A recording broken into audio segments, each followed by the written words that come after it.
Les spectacles des artistes camerounaises au Massa s'ouvrent avec la magnifique chanteuse à la puissance vocale inégalable, Vibi, de son vrai nom Vanessa Kanga, qui participe pour la 3e fois au Massa. L'artiste a transporté le public du Yelam sur la scène IN, du marché des arts et du spectacle d'Abidjan. Sa musique influencée par l'afro-soul, le hip-hop et d'autres cultures R&B rend hommage aux résistants africains à la colonisation, dont le Camerounais Oumniobé. L'album parle de résistance, de territoire, de lutte, qu'elle soit féministe, anticoloniale, anti-oppression. Donc je voulais absolument qu'on mette aussi en lumière tous ces héros en fait, qui ont fait le Cameroun. Donc Oumniobé pour moi c'est incontournable.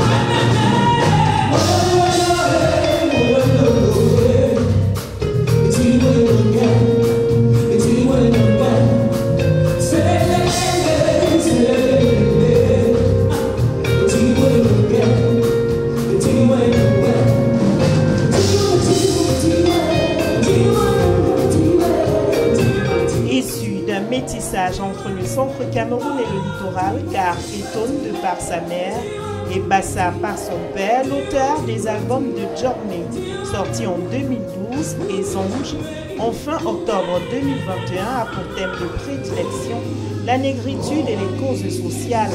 L'artiste engagé implore Dieu face aux injustices du monde envers son continent.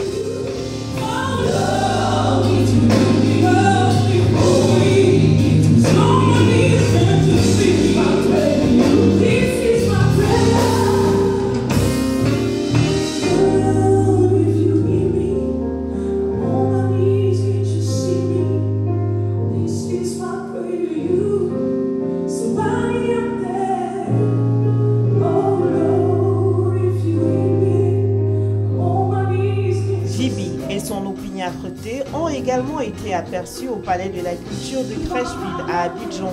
La chanteuse mettra le cap sur le Cameroun en juin 2022 pour la célébration en couleurs du 10e anniversaire d'Afropolitan Nomade, un festival qui se tiendra sur les berges du Wouri à Douala.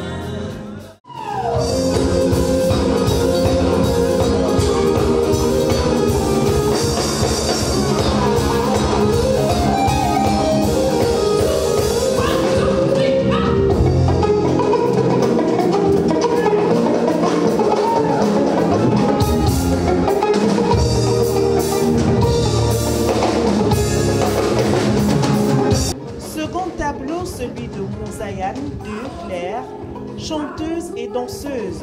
L'artiste a présenté son tout premier projet, préparé pendant une dizaine d'années.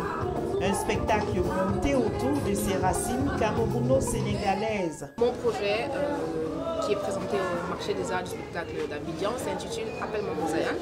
Pourquoi Appelle-moi Mozaïane? C'est parce que dans ce projet, j'exprime ma pluralité. Du fait que je sois née quelque part, je sois née à Dakar, j'ai grandi pendant 12 ans, 13 ans. Et je suis venue au Cameroun, j'ai essayé de découvrir mes origines, j'ai des parents d'ennemis différents, donc ça faisait beaucoup de mélange. J'ai grandi autre part, je porte en moi des bouts de lumière.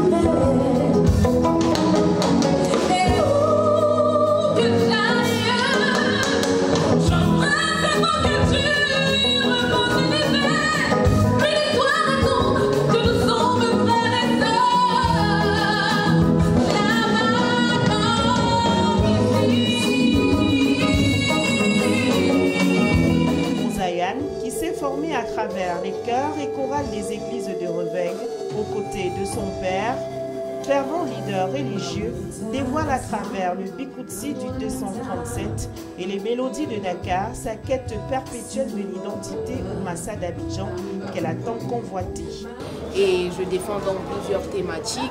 J'essaye de parler de mes racines, de défendre la culture africaine en général, parce que je ne peux pas me revendiquer seulement du Cameroun ou seulement d'un côté, parce que je suis vraiment d'ici d'ailleurs. Je parle de la paix, je parle de l'amour, de la fraternité, je parle de l'acceptation de soi.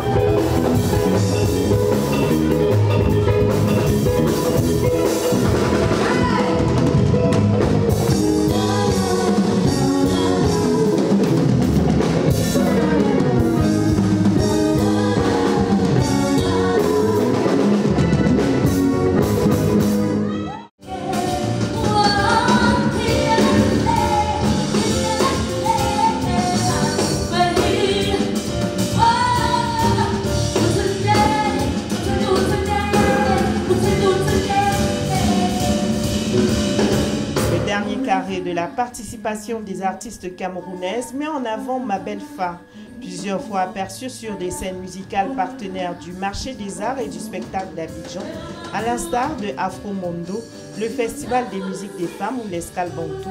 Mabel Fa preste pour la première fois sur une scène officielle du festival panafricain rendu à sa 12e édition.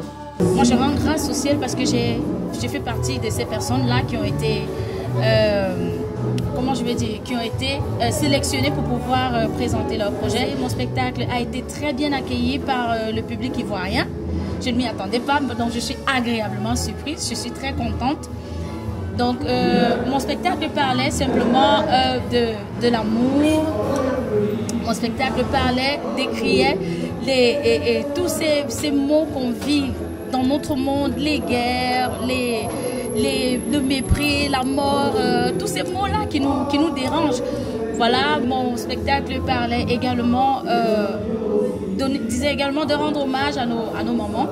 Moi, je viens de perdre ma maman, donc je tenais à lui rendre hommage ce soir. La chanteuse Afro-Urban Music, originaire du Sud Cameroun, précisément de Zouaïtélé, ne cache pas son émotion face à ce défi relevé. Après le Massa, ces artistes se produiront dans des festivals de leur pays et d'autres scènes musicales internationales.